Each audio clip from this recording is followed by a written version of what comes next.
Tessalonicenses capítulo 2, do versículo 1 até o 12º, e nós vamos fazer a leitura. Eu peço que todos prestem bastante atenção,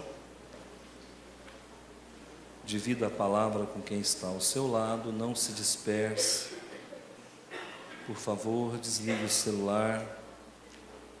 A palavra do Senhor diz assim: porque vós, irmãos, sabeis pessoalmente que a nossa estada entre vós não se tornou infrutífera, mas apesar de maltratados e ultrajados em Filipe, como é do vosso conhecimento, tivemos ousada confiança em nosso Deus para vos anunciar o Evangelho de Deus em meio a muita luta, pois a nossa exortação não procede de engano, nem de impureza, nem se baseia em dolo. Pelo contrário, visto que fomos aprovados por Deus, a ponto de nos confiar Ele o Evangelho, assim falamos, não para que agrademos a homens, e sim a Deus, que prova o nosso coração. A verdade é que nunca usamos de linguagem de bajulação, como sabeis, nem de intuitos gananciosos.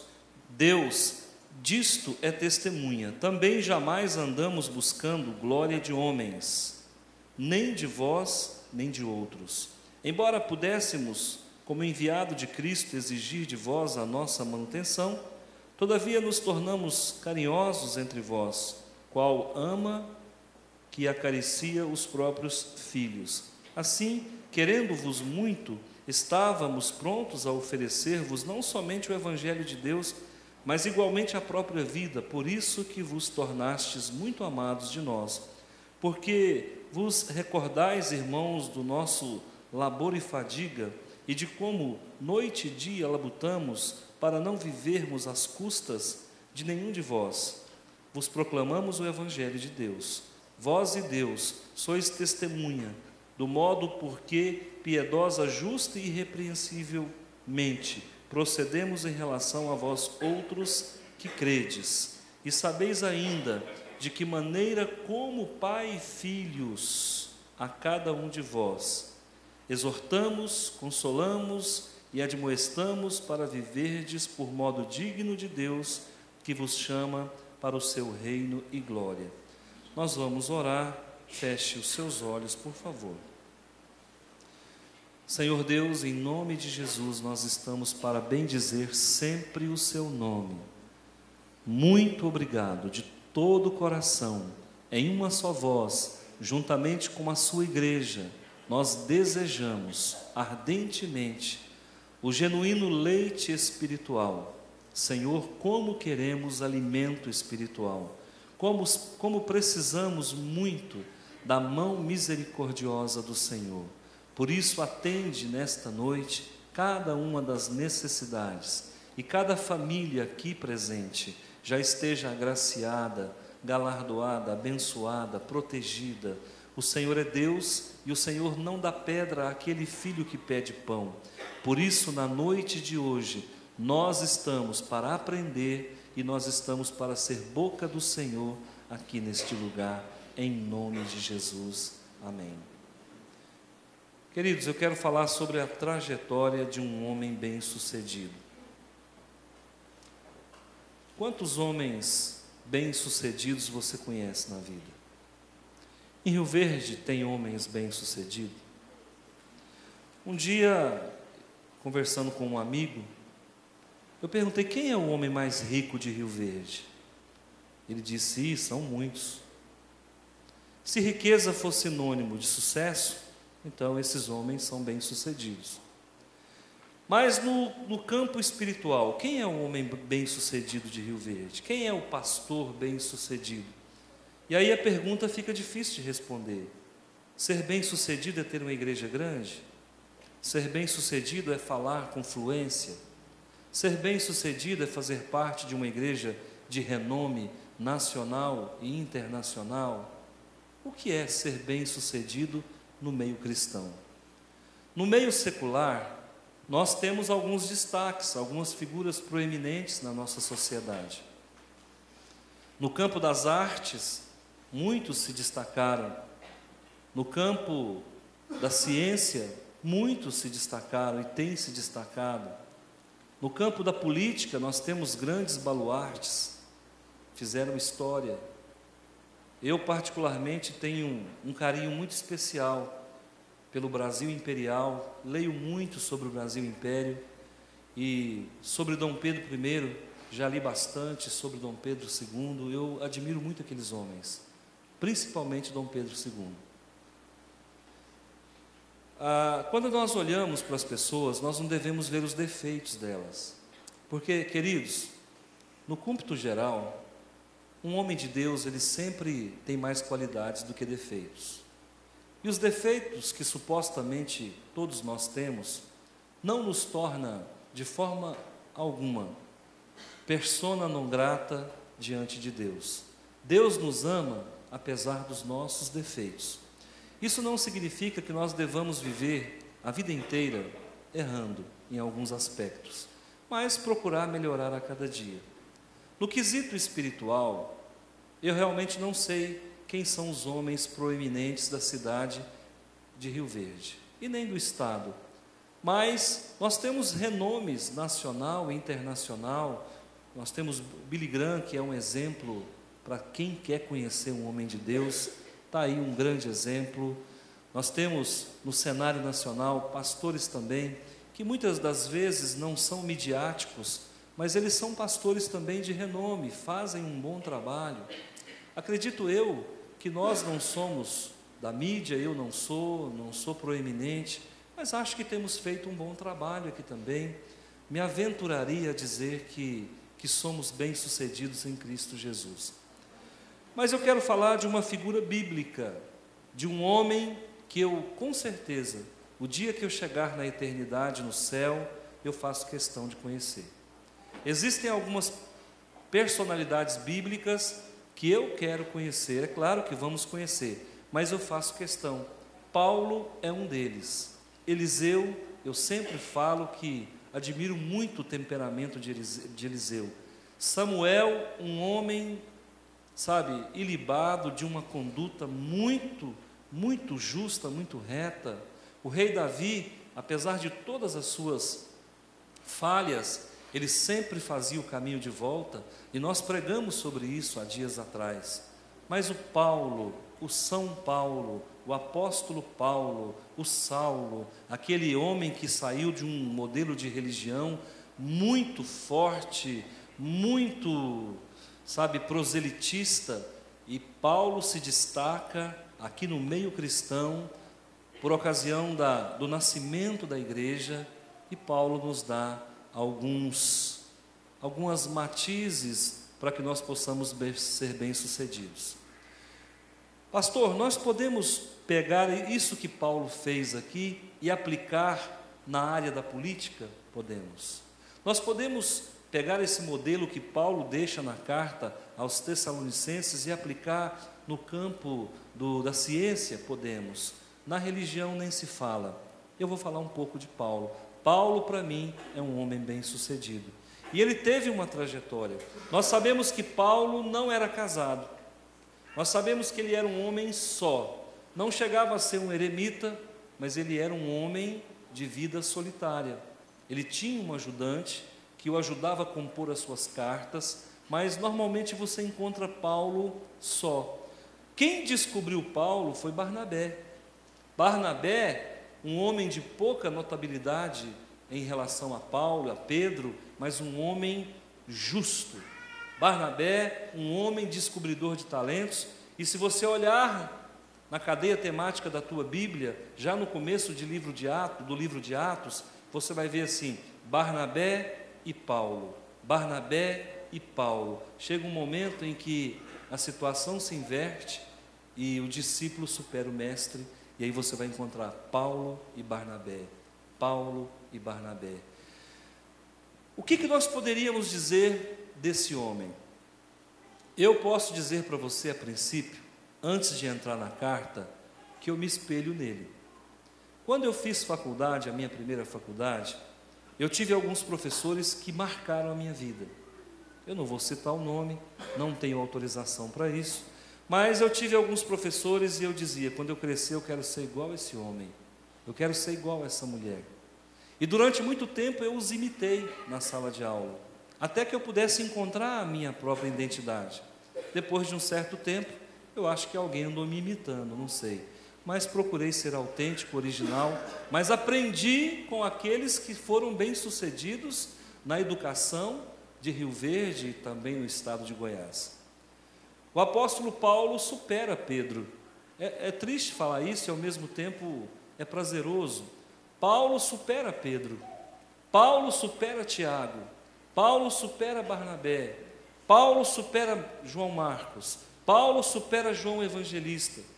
A despeito das suas 13 ou 14 cartas que ele escreveu, ele deixou um legado. Se nós tirarmos esse apóstolo das páginas do Novo Testamento, nós vamos ter poucas cartas. Então você vê que o Novo Testamento, ele está pautado sobre uma teologia paulina. O Novo Testamento é Paulo. Eu não sei, tem hora que eu olho assim para Deus e eu fico vendo Deus assim com bom humor. Porque Deus, lá em Mateus, se não me falha a memória, capítulo 16, fala para Pedro, dizendo que o próprio Jesus era a pedra e sobre ela edificaria a sua igreja, e que daria para Pedro as chaves do céu. E a gente fica pensando que no Novo Testamento Pedro ia fazer o trabalho mais maravilhoso do mundo, e de repente, no bom sentido, Deus tinha uma carta escondida debaixo da manga, e essa carta ele resgatou a caminho de Damasco. Sinceramente eu não sei se foi para enganar o diabo, mais ou menos assim: com essa você não contava, diabo. Aí Deus chama Paulo, e Paulo dá um exemplo de sucesso e de vitória. Eu quero primeiramente falar que um homem bem-sucedido, ele tem 3 marcas bem definidas. Na tua vida profissional, se você tiver essas 3 marcas, você vai produzir grandemente. Vocês sabem que no sábado eu estarei lá em Goianésia, e eu fiquei muito feliz porque eu recebi aqui, dentro do envelope, um presente. Congregação Batista Nacional Filadélfia de São Simão. Quem sabe quantos meses essa congregação existe? Mais ou menos 2, correto? Nós estabelecemos um alvo para nós levarmos para o culto de missões estaduais na cidade de Goianésia. O pastor daquela igreja recebeu um alvo de R$1.000. Para você pode não ser muito, para ele que nasceu ontem é muito. Para uma igreja pequena, de arrecadação pequena, R$1.000 é muito. Vez por outra, conversando com ele por telefone, ele dizia: pastor, nós estamos fazendo evangelismo na rua, vendendo pipoca. Eu nunca tinha ouvido falar que se faz evangelismo, aprendi essa com ele, vender pipoca na praça. E aí fez outros eventos para levantar o seu alvo, que foi de R$1.000. Está aqui o depósito, já depositou, o menino é rápido, nem quis mandar, ele já depositou R$1.043. Pastor Francisco, parabéns por esse desafio vencido. Homem que faz, homem de sucesso. Outras congregações também foram bem-sucedidas e vão levar sua oferta. Nós também, para a honra e glória do Senhor, batemos o nosso alvo, R$8.000. R$8.000, nós estaremos levando cheque no sábado para a Goianésia. Parabéns ao Ministério de Missões, parabéns às irmãs e todas as pessoas que ofertaram. Quem fez oferta para missões estaduais, levante a mão. O Senhor te dê 10 vezes mais. Toma posse dessa palavra. O coração de Deus é missionário. Então, queridos, eu quero que vocês entendam que ser um homem de sucesso nem sempre é ter iate, nem sempre é ter avião particular e nem sempre é ter as mulheres mais bonitas. Homens de sucesso se faz também no anonimato, na humildade e na graça de Deus. O apóstolo Paulo nos ensina 3 princípios importantes para nós sermos bem-sucedidos. O primeiro versículo diz assim: porque vós, irmãos, sabeis pessoalmente que a nossa estada entre vós não se tornou infrutífera.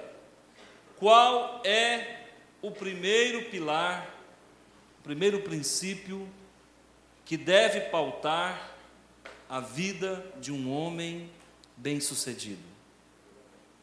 Frutibilidade, capacidade de produzir frutos. Sabe quando é que eu enxergo um bom governador? Sabe quando é que eu enxergo um bom prefeito? Sabe quando é que eu enxergo um bom pastor? É quando ele, caminhando para o final da sua carreira, ele deixa alguém preparado para assumir o seu lugar. Quando você vê um político chegando no final do seu mandato e não trabalhou um nome, é porque ele não fez um bom trabalho. Todos nós vamos ser sucedidos. Todos nós vamos ser substituídos, e aqueles que virão precisam estar melhor do que nós. O apóstolo Paulo deixou algumas pessoas muito bem colocadas para continuar o seu trabalho. Então, se nós pensarmos que fruto é formar discípulo, Paulo era um formador de discípulos, ele frutificou. Outra questão que você vai observar na vida desse homem é que ele era um homem de conduta ilibada, não deixava dúvidas. Paulo não era um homem de atitudes tateantes, uma hora pendia para um lado, outra hora pendia para o outro, e a palavra desse baluarte da fé era sim, sim, não, não, e às vezes sim, sim, não, não, até com aspereza. Este apóstolo do qual eu vos falo, ele era um homem, queridos irmãos, que onde ele ia, o Espírito Santo de Deus o conduzia e operava através dele. Quantas igrejas esse homem abriu? A primeira igreja que você ouve falar, queridos, é a igreja de Jerusalém. Depois você ouve falar da igreja de Antioquia, da Síria. E os apóstolos que estavam confinados em Jerusalém ficaram assustados por saber que o evangelho já tinha chegado na Síria e que ele propagava e se propagava com muita rapidez. Imediatamente chamaram Paulo e Barnabé e pediram para que fossem até lá, naquela nova congregação, e olhassem o que estava acontecendo. Dali, irmãos, o evangelho chegou até nós.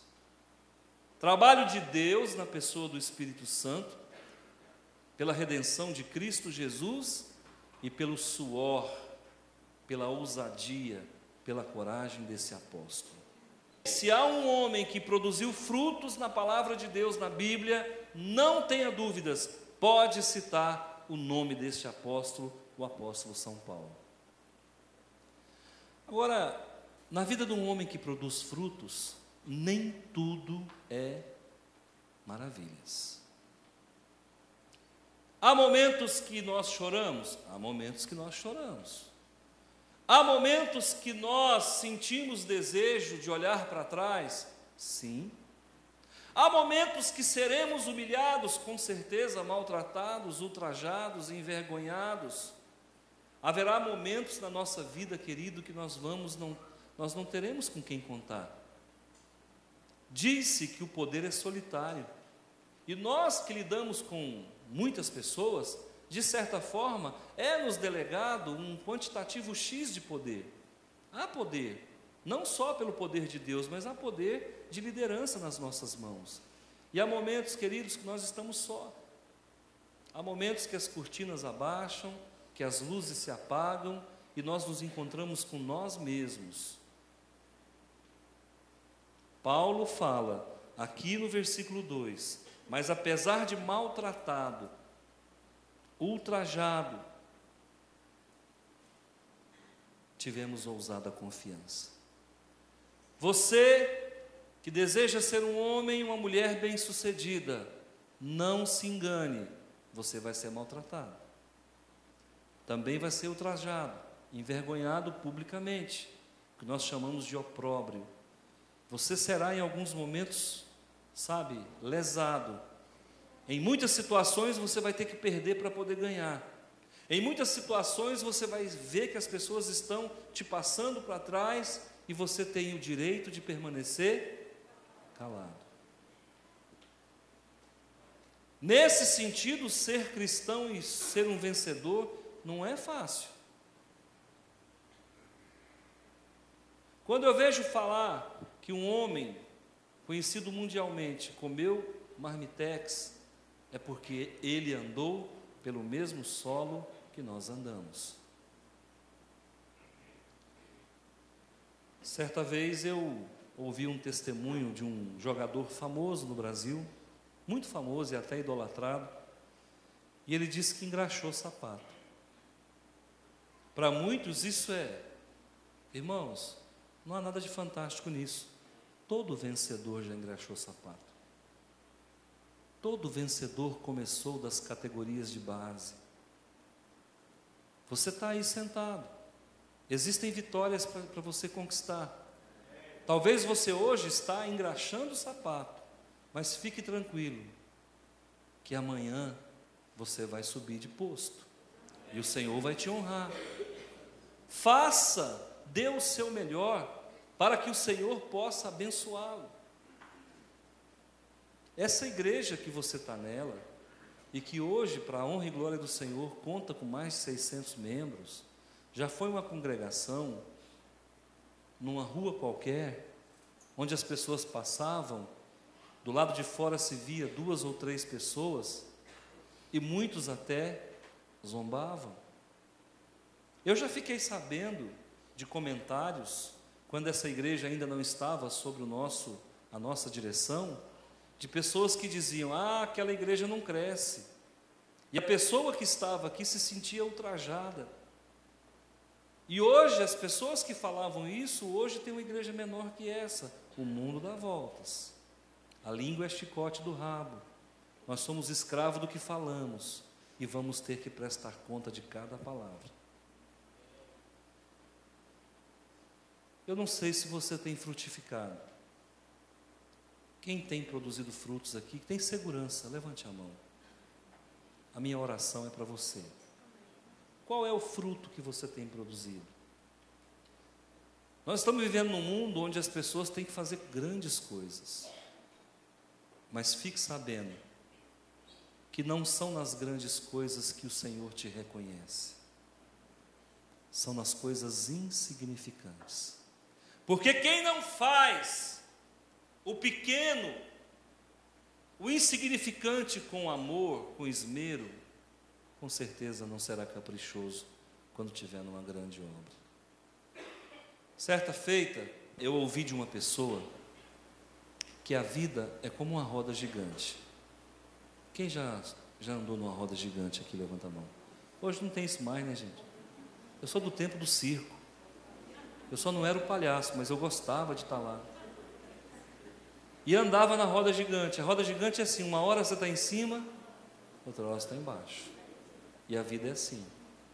Você está em cima ou está embaixo?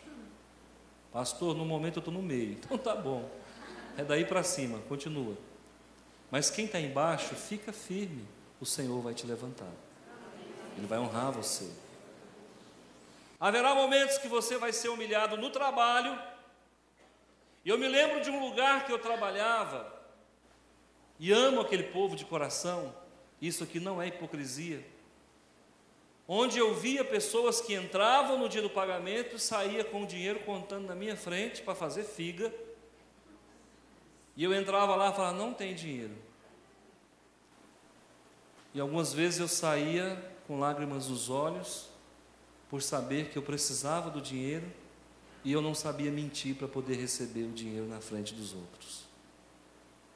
Um dia cheguei para o amigo e falei: amigo, por que você sempre recebe no dia certo? Ele falou: porque eu sei chorar, você não sabe. Eu falei: como é isso, amigo?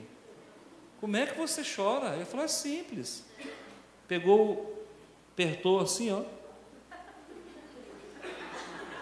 Na hora que ele tirou o dedo, correu 2 lágrimas. Eu falei: meu amigo, novela das 8 é pouco para você, amigo. Mas sabe, para a gente frutificar, vai ter que ser humilhado mesmo. E eu me lembro uma vez que eu tinha que viajar com a minha esposa, dinheiro difícil como hoje, e eu estava contando com aquele pagamento para sair de férias. Aquilo era aproximadamente final da primeira semana de julho, mês de férias. E eu contando com aquele dinheiro, entrei e saí sem nem um centavo no bolso. E o amigo lá, folheando as notas maiores na minha frente. Aí naquele dia eu chorei. Aquele dia eu chorei porque eu não mentia. Se era para mentir, eu preferia ficar sem o dinheiro. Você vai ser humilhado, sim. Você vai ver pessoas que vão entrar pelas portas do fundo, que acabou de chegar e você chegou cedo e não foi atendido. Mas saiba que com Deus não funciona assim. Se você se curvar diante do Senhor com o coração quebrantado, Ele não deixa ninguém passar na sua frente. O que as pessoas não sabem é que as pessoas pensam assim: eu vou orar agora e o milagre vai acontecer daqui a pouco. Pode ser e pode não ser. Essa questão de tempo, ela é muito confusa na nossa cabeça e eu não sei como é que Deus opera. Tem resposta de oração que Deus faz fast food, rápido. E tem resposta de oração que o Senhor retém, aparentemente retém. Eu não sei se é para testar a gente. Eu não sei se é porque tem que quebrar alguma maldição. Eu não sei se é porque algum anjo do mal tenta impedir a sua bênção. E eu não sei se realmente o Cronos e o Kairos, que é o tempo de Deus e o tempo do homem, é tão difícil de casar um com o outro. Produza frutos para o Senhor. Produza frutos. Você não vai se arrepender. Deus é um bom patrão. Diga comigo: Deus é um bom patrão. O nosso Deus paga 13º, 14º, 15º, 16º, 10.000. E o nosso Deus não é seletista, Ele trabalha 24 horas por dia, a teu favor. Amém ou não? Amém. Então, o primeiro pilar do sucesso é frutificar. Frutifica. Pé de maçã não produz goiaba. Com Deus essa coca não é Fanta. Amém? Amém. Então aprenderam. Quem não estiver produzindo fruto, me procura que eu tenho algumas coisas para você fazer. Segundo princípio do sucesso, ser aprovado por Deus. Lá no versículo 4 diz o seguinte: pelo contrário, visto que fomos aprovados por quem? A ponto de nos confiar Ele o Evangelho. Você acha mesmo que o Eterno, o grande El Shaddai, vai confiar uma missão tão grandiosa na sua mão, se você não tiver sido aprovado? Quem já viu uma reportagem sobre o Imetro, levanta a mão. Um dia eu vi uma reportagem do Imetro aferindo a qualidade de uma cadeira. Eu fiquei com dó da cadeira. Naquela hora eu não queria ser a cadeira. Pegaram a cadeira e lá na cadeira estava escrito: suporta 150 quilos. Então o que você pensa? vai pegar os 150 quilos e vai colocar em cima da cadeira, devagarzinho para ela não... Eles levantam o peso até uma certa altura e soltam. Mas não é 150 quilos? É 150 quilos. Mas cada um prova de um jeito. Quem é aprovado por Deus, já foi provado por Deus. Nós temos a história de 3 homens que entraram na fornalha. Aquela fornalha estava com certeza com mais de 1000 graus de temperatura. Quando aqueles homens saíram, eles estavam aferidos, não pelo Inmetro, por Deus. Se existem homens à prova de fogo, aqueles são 3: Sadraque, Mesaque e Abidnego. Misael, Ananias e Azarias. O nome hebraico. Você está passando por dificuldade. Quem está? Levanta a mão. Isso tem nome. Prova de Deus. Você está na fornalha, amigo. Está na fornalha. Quem te colocou lá? Foi Deus. Foi Nabucodonosor não, viu? Foi Deus. Porque afinal de contas, quando eles entraram na fornalha, eles não entraram à toa. Eles quebraram uma lei do mundo presente. Eles não se curvaram diante da estátua de ouro. E o rei ficou o quê? Por conta. E aí joga os meninos na fornalha. Então foi Deus que colocou eles lá. Então é Deus que vai livrar eles de lá. O problema não é deles, o problema é dele. Quando Daniel foi para a cova dos leões, quem colocou ele ali? Foi o rei Dario? Claro que não, queridos. Quem colocou ele ali foi o Eterno. Por quê? Porque Daniel causava inveja nas pessoas. Se você é um servo de Deus, você causa inveja nas pessoas. Verdade, irmãos. Se você fizer coisas erradas, você vai arrumar o quê? Mas se você fizer a coisa certa, você também vai arrumar inimigo. Pastor, mas então ficou difícil para nós, dificílimo. Tem gente que tenta fazer consórcio com o diabo. Ó, eu vou fazer o seguinte: eu não vou fazer muita coisa boa, você também não me atenta. Ele não trabalha assim, irmão. Ele vai te judiar, ou você sendo amigo dele, ou você não sendo. Ele não perde, ele só ganha. Paulo está dizendo para nós que nós precisamos, definitivamente, nós precisamos ser provados por Deus. Depois que você for provado, aí o Senhor te dá a coroa da vitória. Qual é a tua dificuldade hoje? Fala aí. A minha dificuldade hoje é financeira. Deus é o quê? Dono do quê? Então Deus é ruim aí. E eu estava orando hoje, e eu pensando, gente, Deus é rico demais, velho. Não, o tanto de ouro que esse povo já tirou debaixo do solo, e ainda tem ouro para encardir. Deus é dono do ouro e da prata. Pastor, se eu sou filho de Deus, por que eu estou passando pela prova? É justamente para ser aprovado, amigo. A Bíblia diz que nós fomos feitos um pouquinho menor que os anjos. Mas a Bíblia diz que nós vamos julgar os anjos. Olha, peraí, eu sou menor ou sou maior? Percebe? Que o que você passa hoje vai te dar condições, subsídios para que amanhã você seja grande na presença do Senhor. Amém. Qual é a tua dificuldade? Saúde. Pastor, tem uma saúde fragilizada. Aí a Bíblia diz que quando eu sou fraco é que eu sou.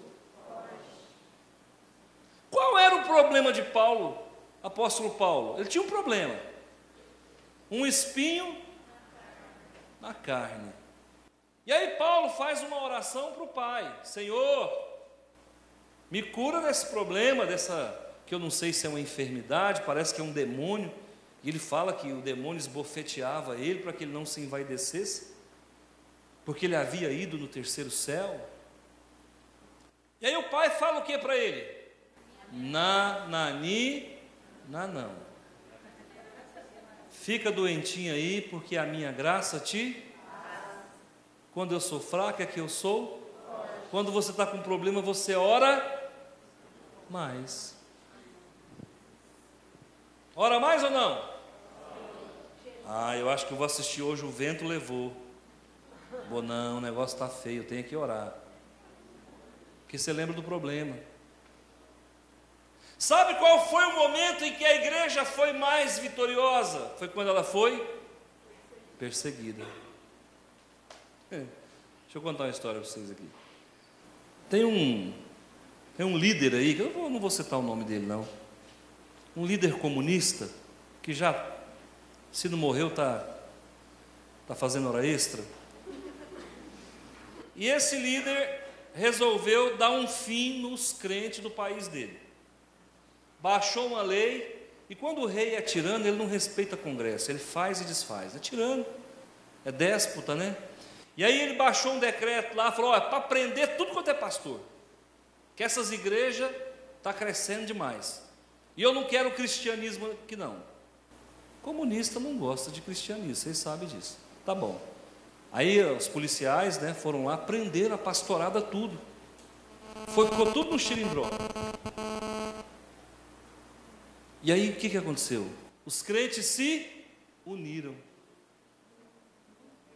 E a igreja começou a crescer. Ele chamou os soldados, falou: solta os pastores, que esse povo solto dá menos trabalho do que preso. Verdade, isso aqui eu não estou inventando não. É na prova que você cresce. É na dificuldade que Deus ouve a sua oração. A gente olha para a morte com olhos ruins, né? Fulano morreu. Morreu para você, filho ingrato. Continua vivo na presença do Senhor. A gente olha para a morte como se fosse a pior coisa do mundo, e Deus olha para a morte como a melhor coisa do mundo, porque Ele tem de volta o que é seu. Ele emprestou para nós e agora está recolhendo o que é dele. Eu não sei qual é a tua dor, qual é a tua dificuldade. Você acha que eu não tenho problema de saúde? E você acha que eu não oro? Deus não me cura de algumas coisas, mas eu continuo orando, vai que dá certo. Uma hora cola. Mas Ele até hoje não se agradou de fazer isso para mim. Eu vou aqui administrando meus problemas crônicos, congênitos, genéticos e adquiridos. Que a carcaça não ajuda muito. Amém? Tem um terceiro princípio de um homem vencedor. Versículo 6. Também jamais andemos buscando glórias de nem de vós, nem de outros. Quem é que paga o seu salário? Deus paga o seu salário. Sabia disso? Se você não tem dado graças a Ele, creditado a Ele toda a honra e toda a glória, pecais por não conhecer as Escrituras. Quem põe comida na tua casa é Ele. É Ele, por isso nós não temos que confiar em príncipes nem em cavalos. Eleva os meus olhos para o monte, de onde me virá o socorro? Vem do Senhor. Se o Senhor não edificar a casa, em vão trabalham os que edificam. Olha, queridos, nós temos que aprender uma coisa. Você deve respeitar as autoridades, claro, mas por favor, confie em Deus, porque se Ele fechou essa porta para você, Ele pode abrir outra melhor. Hoje eu fui visitar um casal, e na época esse casal não estava casado.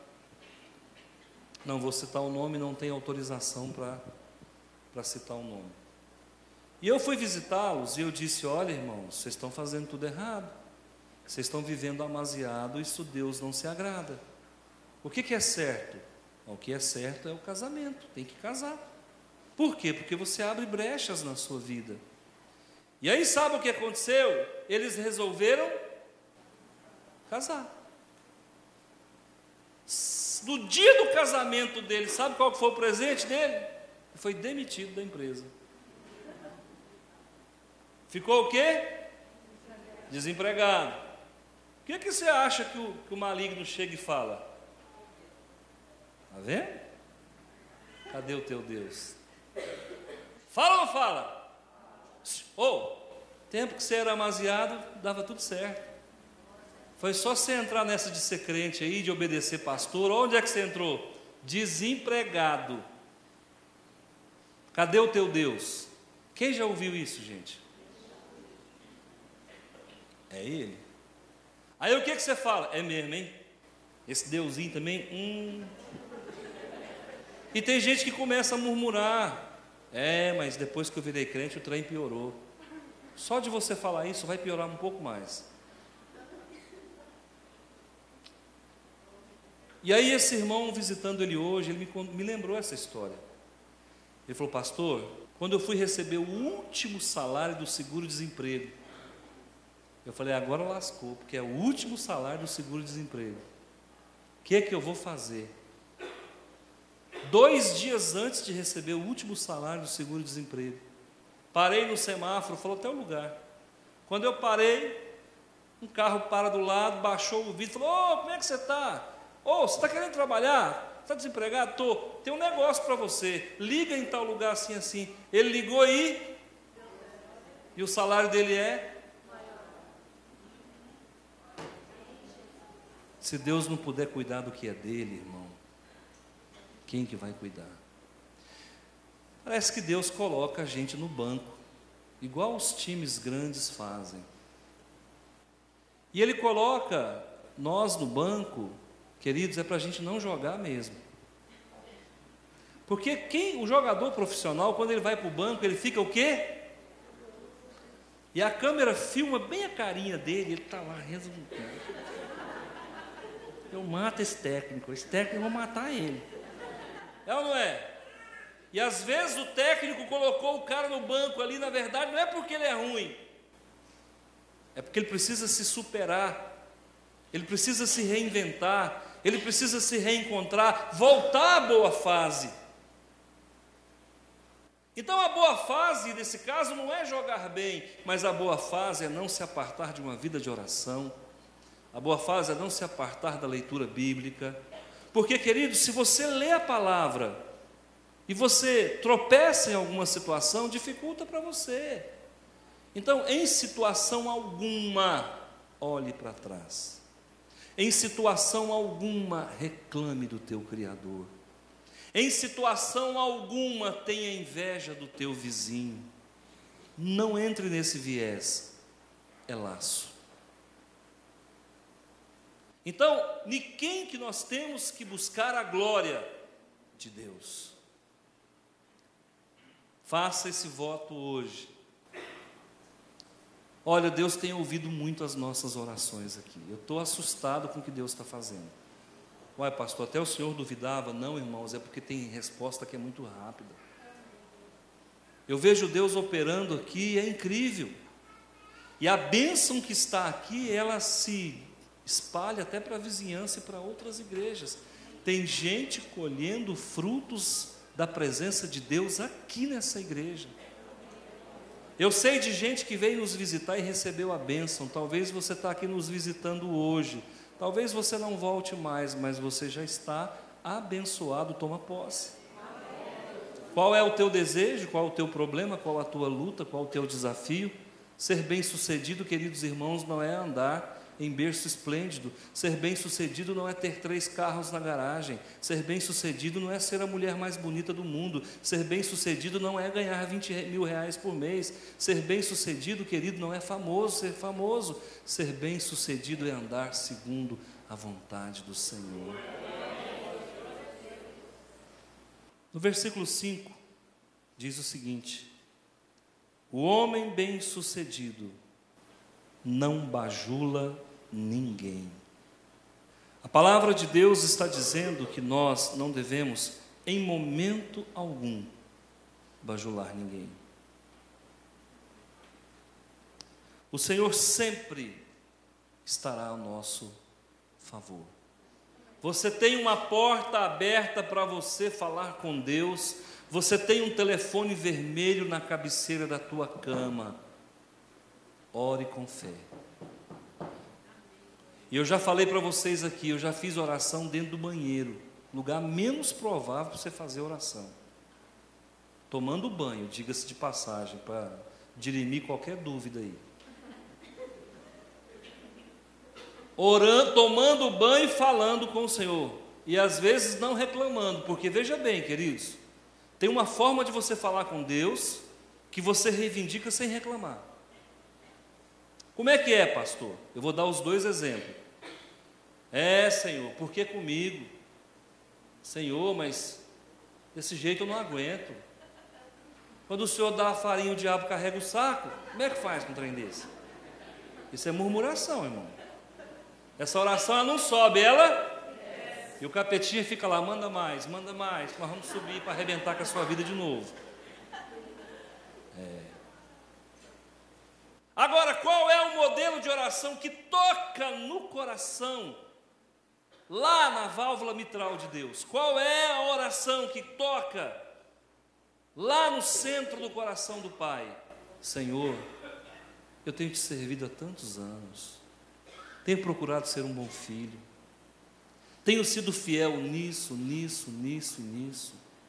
tenho procurado ajudar as pessoas. Irmãos, faz essa oração. Começa a relatar para Deus o seu currículo de vida.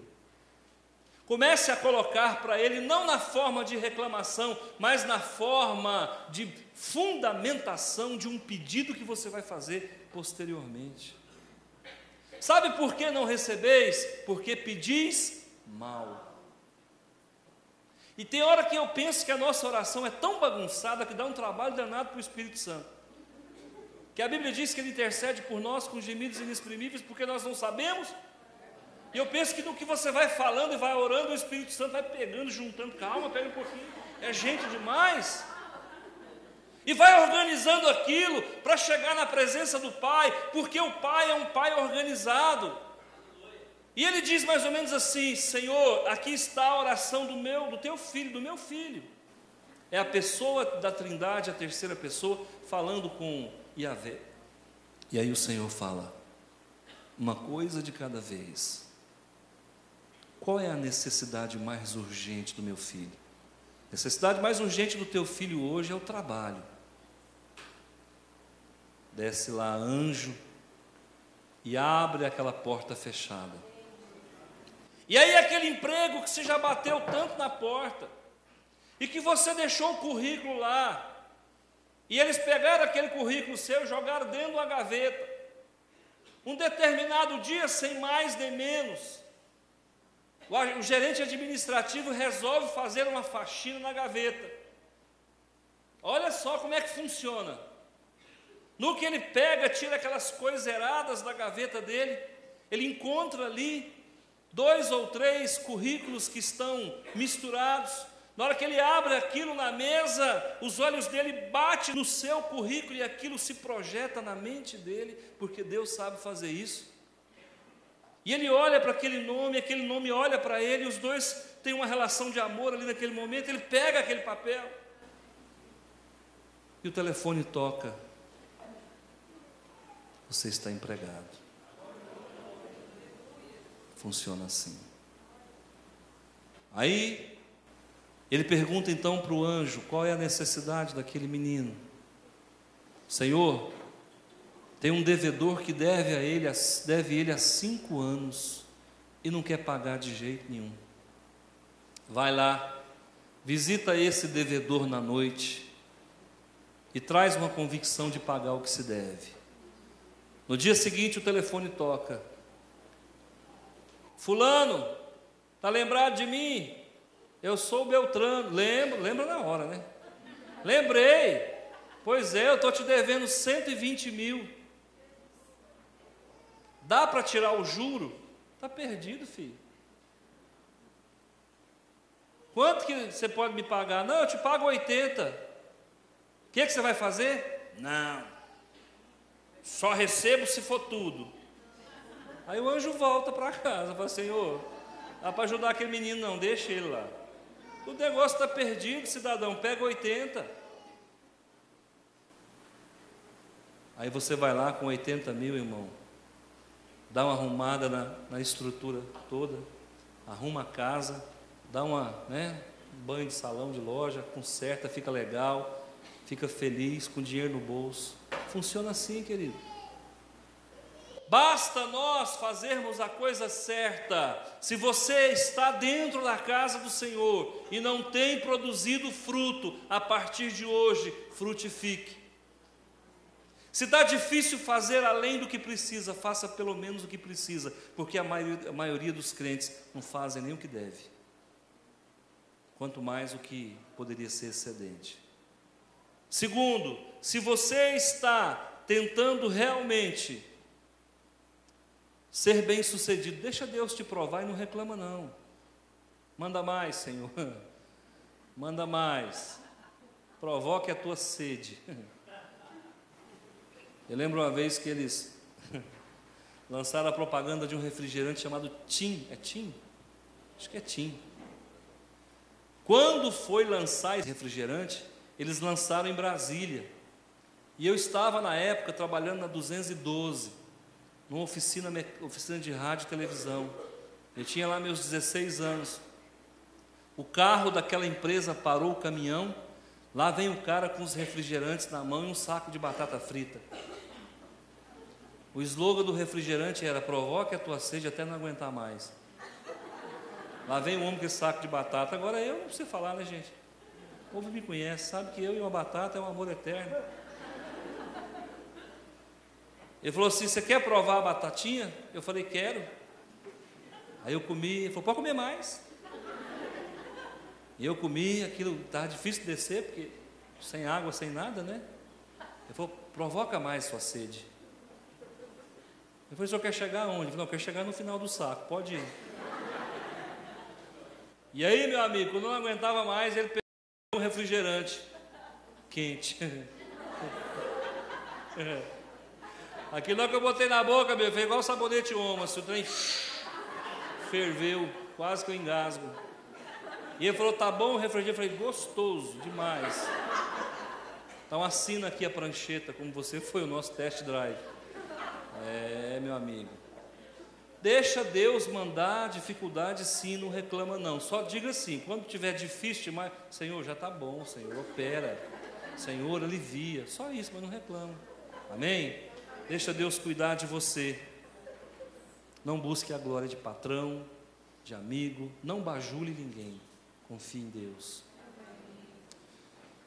Para finalizar, eu tenho experimentado, irmãos, um negócio mais ou menos assim.